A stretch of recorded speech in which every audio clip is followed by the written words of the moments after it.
যেটা আপনাদের সামনে কথা বলতেছে এটা তো বডি, এটা কায়া, এটা কায়া।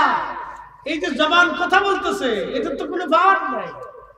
ভিতরেরটা যখন আল্লাহ নিয়ে চলে যাবে তখন তো এটা কায়া বডি পড়ে থাকবে। এটা নিথর, হাতে শক্তি নাই, চোখে শক্তি নাই, জবানে শক্তি নাই, পায়ে শক্তি নাই, পেটে শক্তি নাই, ব্লাড সার্কুলেশন বন্ধ, সব বন্ধ হয়ে যাবে। তখন স্টপ হয়ে নিথর হয়ে আপনি পড়ে থাকবেন। ভিতর যেজন ওনাকে নিয়ে গেল, কে নিল? আজরাইল আলাইহিস সালাম নিয়ে গেল। যিনি নিলেন তাকেও দেখা গেল না, যাকে নেওয়া হলো তাকেও দেখা গেল না, যেই রাস্তা দিয়ে গেল সেই রাস্তায় দেখা গেল না, যেই জগতে গেল সেই জগৎও দেখা গেল না। তো যেই জগতে নিল সেই জগৎ দেখলেন না, যে নিল তাকে দেখলেন না, যাকে নিল তাকেও দেখলেন না, যেই রাস্তা দিয়ে নিল সেই রাস্তাও দেখলেন না। কিন্তু কোরআন বলতেছে, কুল হুজুর আপনি বলে দেন, ইন্নাল মাউতাল্লাযী তাফিরুনা মিনহু ফাইন্নাহু মুলাকীকুম। উম্মত তো মৃত্যু থেকে পালানোর চেষ্টা করে, বলুন মরণ থেকে সে পালাইতে পারবে না, মরণ তার সাথে মুলাকাত করবে। 1450 বছর আগে কোরআন বলে দিল মরণ থেকে সে পালাইতে পারবে না। শুধু 1450 বছর না, সৃষ্টির আদি থেকে অদ্যাবধি না, শুধু কিয়ামত পর্যন্ত মৃত্যু হতে থাকবে।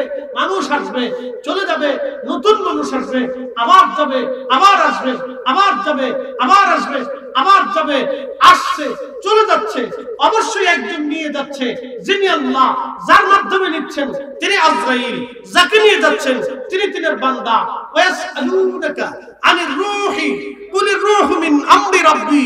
1450 বছর আগে কোরআন বলে দিল, হুজুর আপনি বলে দেন রূহ কি জিনিস। কাফেররা আপনাকে প্রশ্ন করে, জবাব দিয়ে দেন রূহটা আমি আল্লাহর একটা হুকুম মাত্র।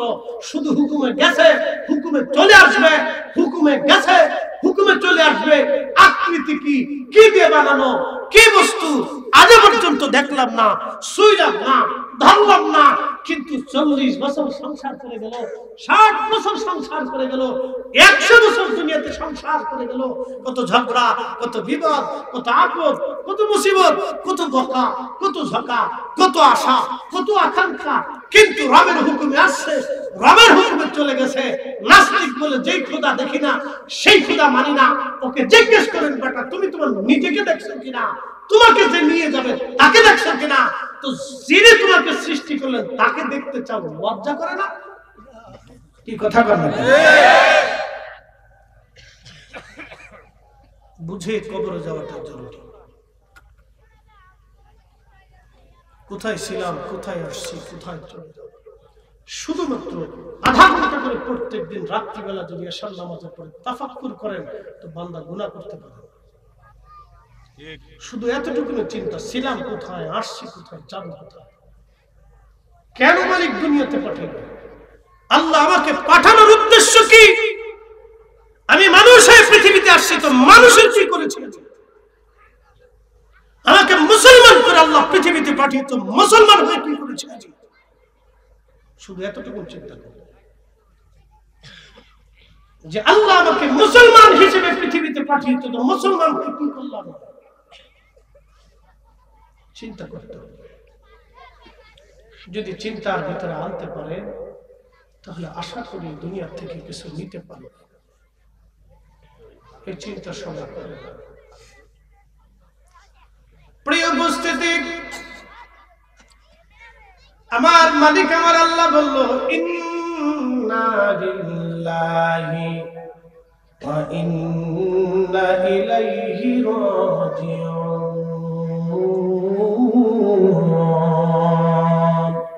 সুবহানাল্লাহ।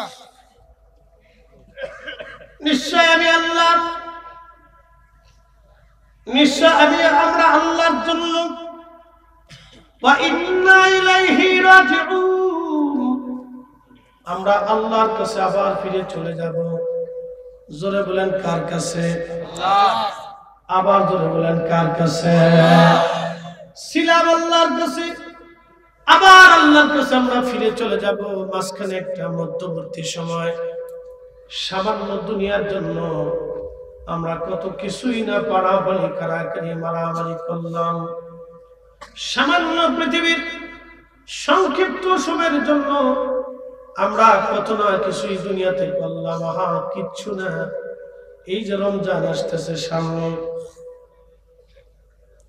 কত মানুষ এই রমজান আসার আগে কবরে চলে যাবে, কত মানুষ রমজান আসার আগে দুনিয়াতে আসবে, কতজন মাহে রমজানের পরে ঈদ করার জন্য বাড়ি ফেরার পথে মারা যাবে, কতজন আবার ঈদের দিনে দুনিয়াতে ভূমিষ্ঠ হবে। সৃষ্টির মহাপরিক্রমা একজনের ইশারায় চলে, একসাথে বলেন সেই মালিকের নাম কি?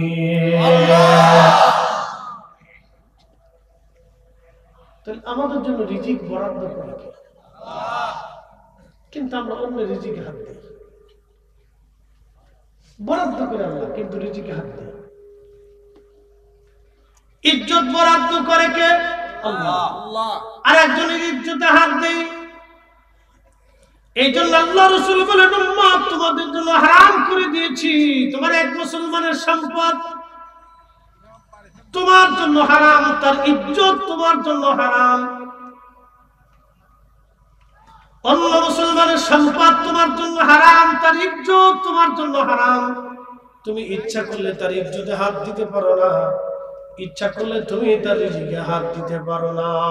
এটা আমি আল্লাহ হারাম করে দিয়েছেন। ইচ্ছা করলে তুমি পারবে না, বৈধতা লাগবে, অবৈধভাবে পারবে না। কি চমৎকার এক জীবন ব্যবস্থা আল্লাহ আমাদেরকে দান করেছেন। প্র্যাকটিক্যাল ভাবে রাসূলুল্লাহ করিম সাল্লাল্লাহু আলাইহি ওয়াসাল্লাম শিখিয়েছেন। আমার দিকে তাকান, আল্লাহ রাসূলের জীবন কত বছর? দুনিয়ার জীবন হায়াতে 63 বছর। মাশাআল্লাহ, একটু মনোযোগ দিন। 63 বছরের 40 বছর ছিল মাক্কি, কোরআন নাযিল হলো।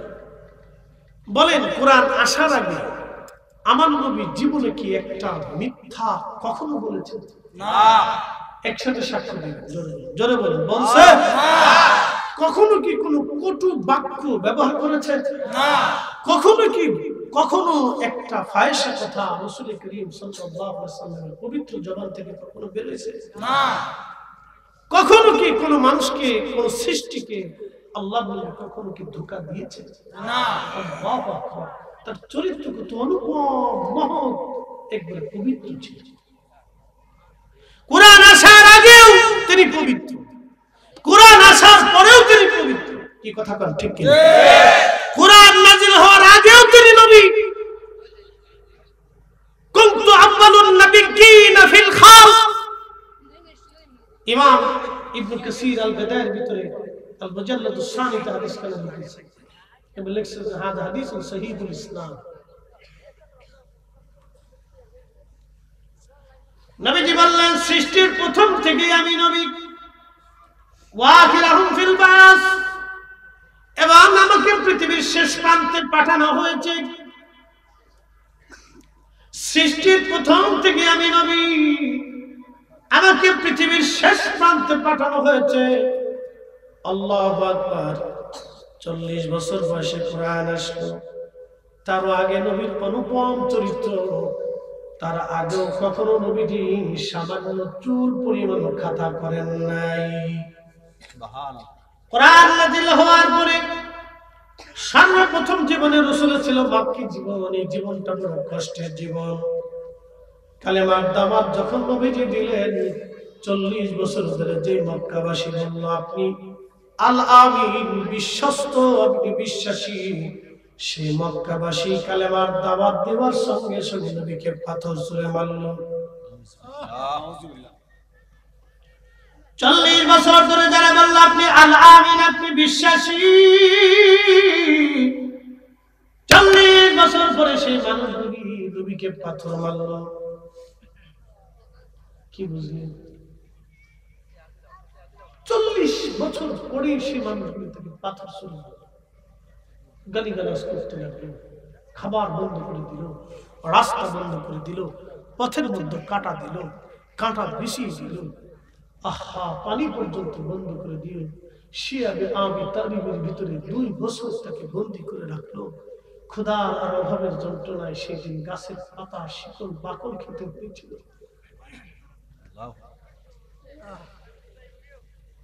কল্পনা করতে পারবে যে মানুষগুলি 40 বছর পর্যন্ত থেকে আলামিন বলেছিল, সেই মানুষগুলি তার খাবারের রাস্তা বন্ধ করে দিল, পানির রাস্তা বন্ধ করে দিল, পথ চলা রাস্তা পর্যন্ত বন্ধ করে দিল। শুধুমাত্র কি কালেমার দাওয়াত দিয়েছিলেন, হকের দাওয়াত দিয়েছিলেন, জিনা করতে নিবৃত্ত করেছিলেন, অন্যায় করতে নিষেধ করেছিলেন, খারাপ কাজ থেকে ফিরাইতে এসেছিলেন, নিকৃষ্ট কাজ থেকে মানুষকে উঠাইয়া উৎকৃষ্ট জীবন দেওয়ার জন্য রাসূল কারীম দাওয়াত দিয়েছিলেন। সুন্দর দাওয়াত পাওয়ার পরও যারা বিরোধিতা করেছিল, আহা কি অনুপম চরিত্রের অধিকারী ছিলেন, একটা কটু বাক্য জীবনে তিনি কোনোদিন করেন নাই। বড় আফসোস, আমরা আলেম সমাজ একজন আরেকজনকে গালিগালাজ করি। একই কথা বলেন, এটা নিকৃষ্ট চরিত্র।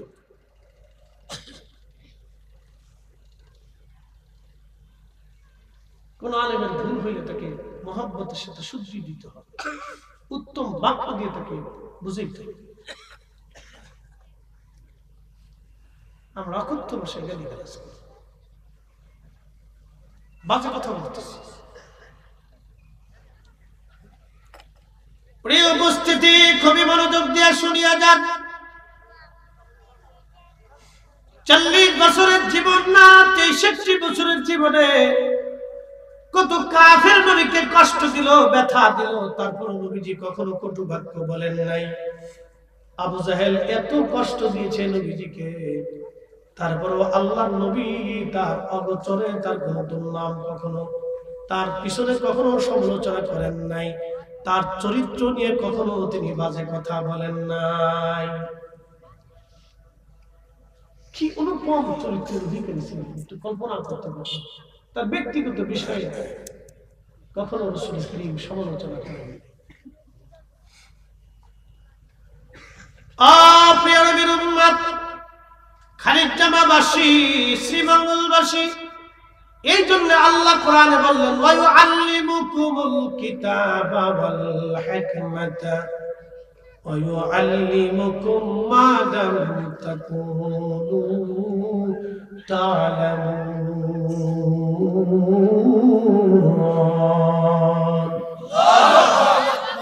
নবীজি উম্মতকে কিতাব শিক্ষা দিবেন, হিকমত শিক্ষা দিবেন।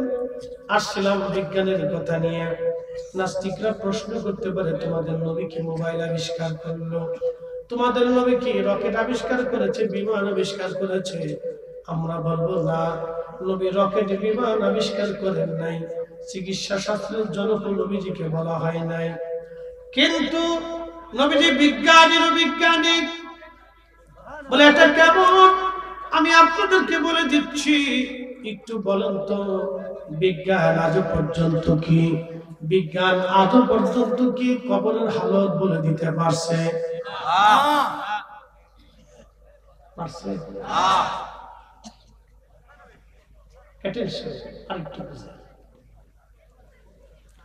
বিজ্ঞান আজও পর্যন্ত কি যাই নামাজ বিছাইয়া পানির উপরে নামাজ পড়াইতে পারছে?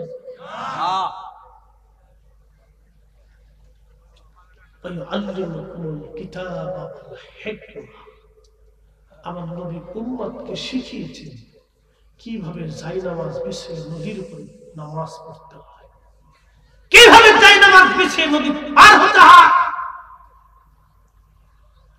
কি করে মদিনায় দাঁড়িয়ে খলিফাতুল মুসলিমিন ওমর রাদিয়াল্লাহু আনহু মেহমানদের যুদ্ধের ময়দানে জিহাদের দৃশ্য দেখা যায়। যন্ত্র, মিডিয়া, মাধ্যম কোনো কিছু চায়। হযরত ওমর মদিনায় দাঁড়াইয়া খুতবা দিচ্ছিলেন, মেহমানদের যুদ্ধের ময়দান পরিষ্কার মতো দেখতে লাগলেন। একসাথে জোরে বলা যাবে আল্লাহু আকবার। এই নারে তাকবীর, নারে তাকবীর, আল্লাহু আকবার, নারে রিসালাত, ইয়া রাসূলুল্লাহ, আহলে সুন্নাত ওয়াল জামাত জিন্দাবাদ জিন্দাবাদ, কুরআন সুন্নাহর আলো করে করে দাও, ওয়াকাত মাওলানা মুফতি জলিল ফরদি সাহেব জিন্দাবাদ। প্রিয় খালিজামাবাসী, বিজ্ঞান এটা কখনো শিখাইতে পারবে না, কিন্তু আমার রাসূল এটা শিখাই দিয়ে দিলেন। আল্লাহু আকবার। বিজ্ঞান কখনো পারে নাই। আজ পর্যন্ত কোন বিজ্ঞান বোবাকে কথা বলাইতে পারছে? পারে নাই। আচ্ছা বলেন, বিজ্ঞান আদৌ পর্যন্ত কি অসুস্থ চোখে কখনো আপনার অন্ধ চোখে কি কখনো আলো দিয়ে দিয়ে ফিরাই দিতে পারছে?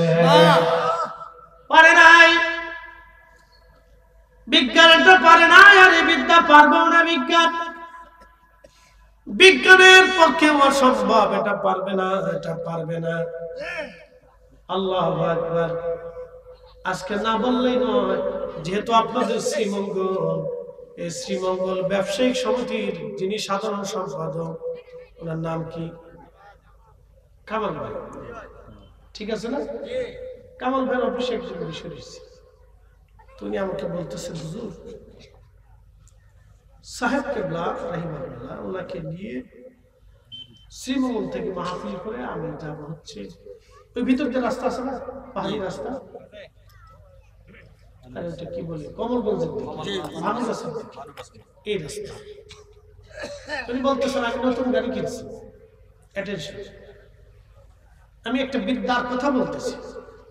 এই যেহেতু বিদ্যার কথা আসছে, তো এই বিদ্যার কথা বলতেছি।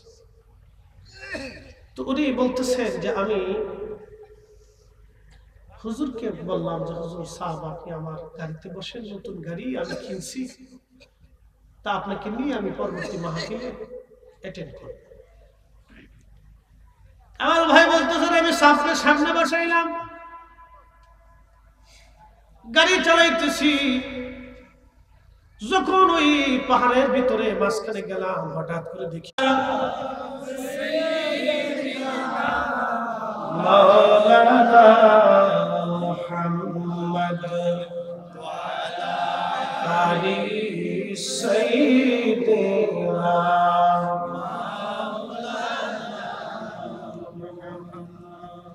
লা ইলাহা ইল্লাল্লাহ লা ইলাহা ইল্লাল্লাহ লা ইলাহা حسبي ربي زل الله ما في قلبي غير نور محمد صلى الله بولي نور محمد صلى الله بولي لا إله إلا الله لا إله إلا الله لا إله إلا الله لا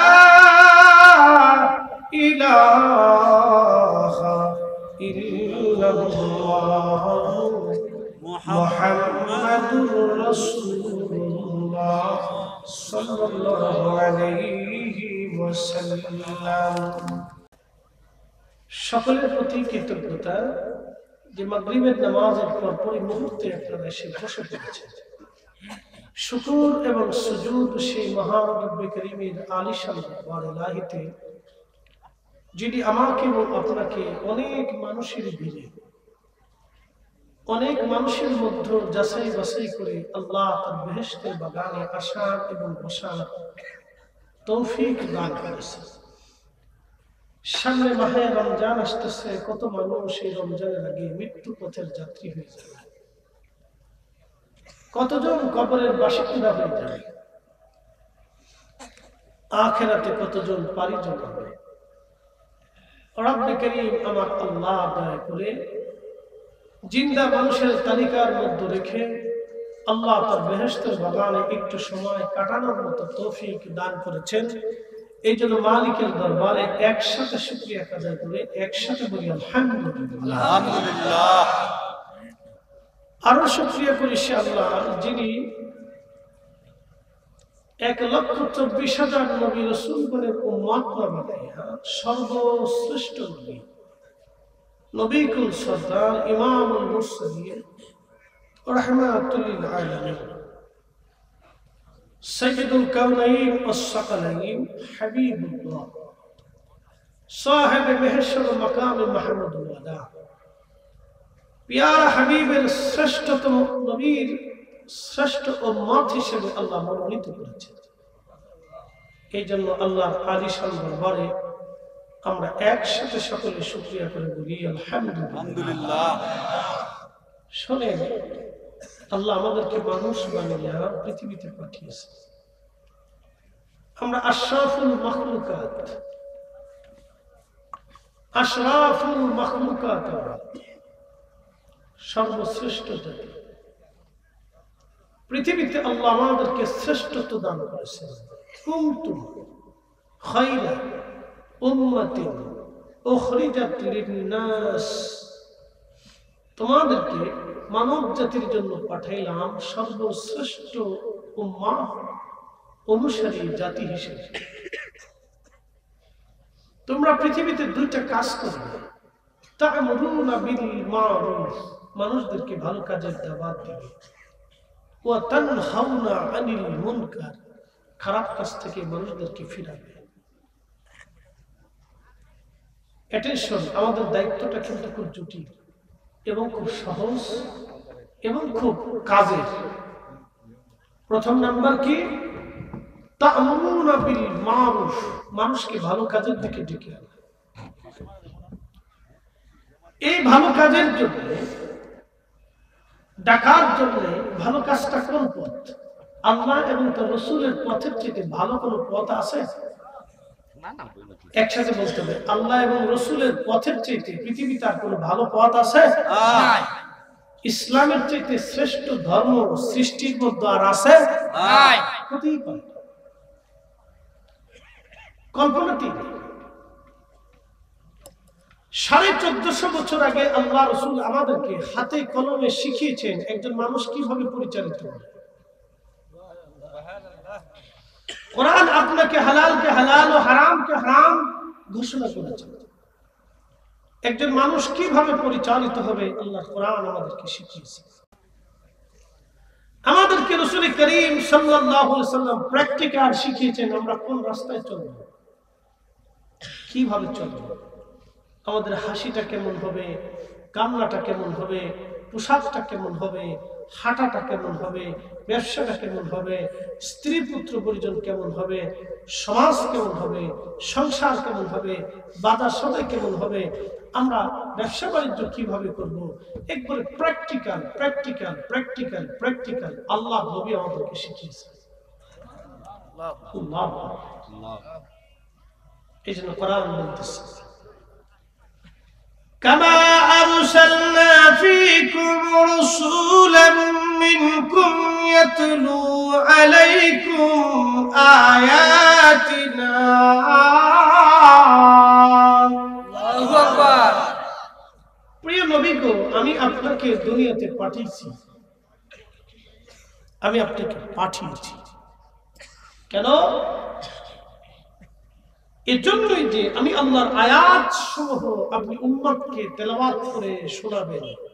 এর অর্থ অনেক, শুধু শোনাবেন না, আয়াতের মর্ম, মাসালা, মাসাইল, হালাল হারাম, আইন কানুন, বিধি বিধান, জীবন চলা, সংসার করা, আখিরাতের মুক্তি সব কিছু কোরআনের ভিতরে দেওয়া আছে।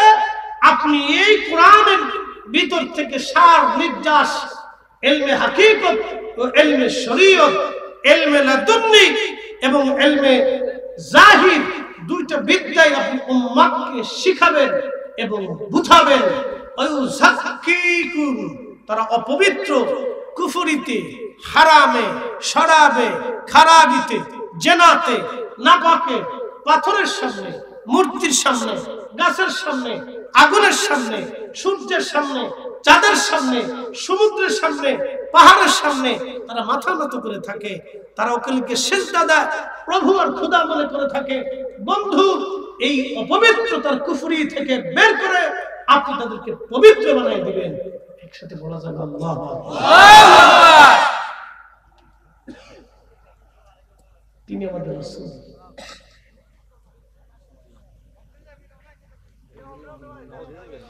ويعلمكم الكتاب والحكمة ويعلمكم ما لم تكونوا تعلمون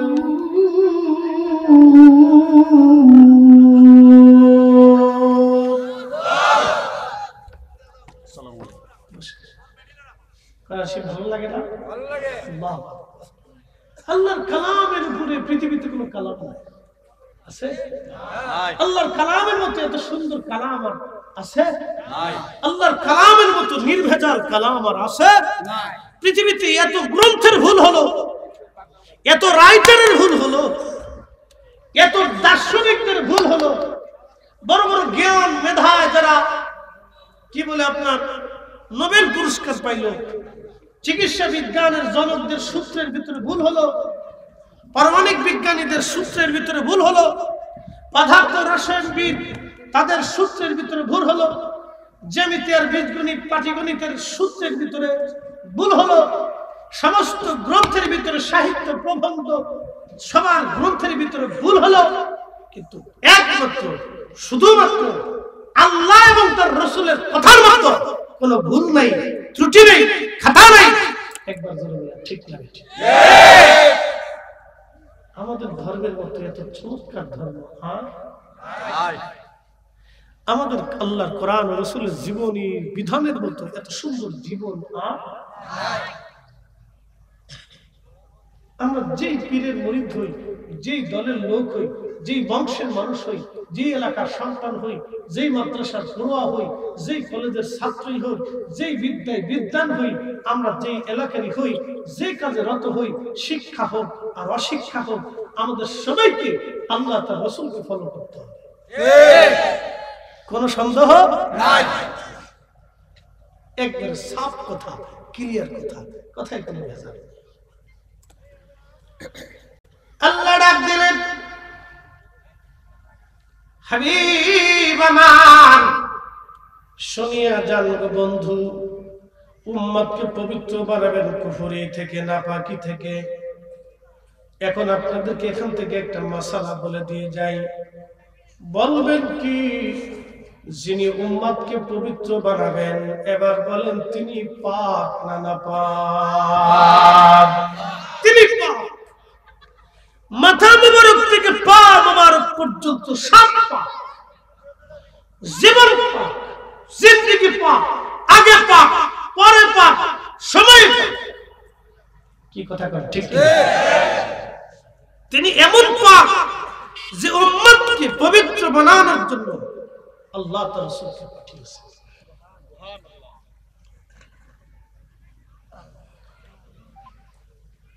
প্রিয় উপস্থিতি, হাজিরিন, এরপরে আমার মালিক আমার আল্লাহ বলতেছে, ওয়া ইউআল্লিমুকুমুল কিতাবা ওয়াল হিকমা, আপনি উম্মতকে কিতাব শিক্ষা দিবেন এবং হিকমত শিক্ষা দিবেন, জ্ঞান বিজ্ঞান প্রজ্ঞা আপনি শিক্ষা দিবেন। এখন আপনারা বলতে পারেন, ফরিদি হুজুর বুঝলাম তো আল্লাহ তার রাসূলকে জ্ঞান এবং বিজ্ঞান শিক্ষা দিতে বলেছেন, কিন্তু আমরা তো মোবাইলে কথা বলি, আমাদের নবী কি মোবাইল আবিষ্কার করে দিয়েছেন? আমরা সাউন্ড বক্সের কথা বলি, নবী কি সাউন্ড বক্স আবিষ্কার করেছেন? আমরা মঙ্গল গ্রহে যাওয়ার চেষ্টা করি, নবী কি কখনো মঙ্গল গ্রহের চাঁদে গিয়েছেন? আমরা বর্তমানে বিমান আবিষ্কার করেছি, আকাশ পথে উড়ে উড়ে চলে যায়, নবী কি এই বিদ্যা আবিষ্কার করেছেন? উম্মতকে তিনি কি এই বিদ্যা শিখাই দিয়ে গেছেন? আপনাদের প্রশ্ন আসতে পারে, এই আয়াতের উপরে নাস্তিকদের প্রশ্ন আসতে পারে, কারণ তারা তো সবসময় খুদ ধরার জন্য বসে বসে অনেক চেষ্টা করতেছে, মাগার পারে না। কি কথা বল না কেন? ওরা বলে যে আল্লাহ দেখি না, সে আল্লাহ মানি না। তো ওদেরকে জিজ্ঞেস করবেন, তুমি তোমার নিজেরে দেখছো কিনা?